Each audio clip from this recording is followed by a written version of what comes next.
ಒಂದಾನೊಂದು ಕಾಲದಲ್ಲಿ ನಮ್ಮ ಪ್ರೀತಿಯ ಗಣೇಶಪ್ಪ ಇದ್ದನಲ್ಲ, ಅವನು ತುಂಬಾ ಒಳ್ಳೆಯವನು ಮತ್ತು ಬುದ್ಧಿವಂತ ದೇವ್ರು.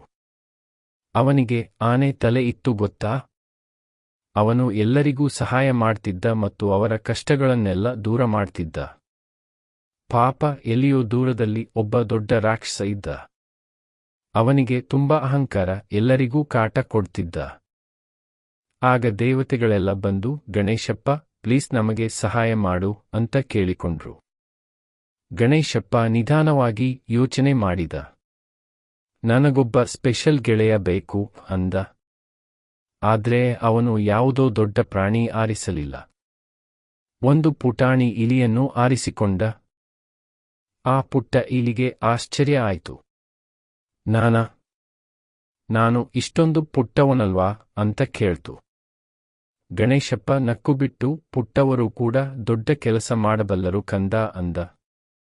ಆಗ ಇಲಿಗೆ ತುಂಬಾ ಖುಷಿ ಆಯ್ತು, ಧೈರ್ಯ ಬಂತು. ಈಗ ದೊಡ್ಡ ಜಗಳ ಶುರು ಆಯ್ತು. ಆ ದೊಡ್ಡ ರಾಕ್ಷಸ ದಬ ದಬ ಅಂತ ಕಾಲು ತುಳಿದ. ಧಮ್.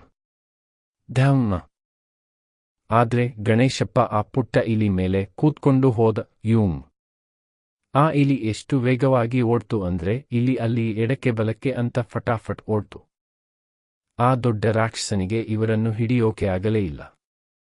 ತನ್ನ ಬುದ್ಧಿವಂತಿಕೆಯಿಂದ ಮತ್ತು ಇಬ್ಬರೂ ಜೊತೆಯಾಗಿ ಸೇರಿ ಗಣೇಶಪ್ಪ ಆ ರಾಕ್ಷಸನನ್ನು ಸೋಲಿಸಿದ. ಎಲ್ಲ ಕಡೆ ಮತ್ತೆ ಸಂತೋಷ ಬಂತು. ಗಣೇಶಪ್ಪ ಇಲಿಗೆ, ನೀನು ಯಾವಾಗಲೂ ನನ್ನ ಬೆಸ್ಟ್ ಫ್ರೆಂಡ್ ಅಂದ. ಅಂದಿನಿಂದ ಆ ಪುಟಾಣಿ ಇಲಿಯೇ ಗಣೇಶಪ್ಪನ ಮೆಚ್ಚಿನ ವಾಹನ ಆಯಿತು.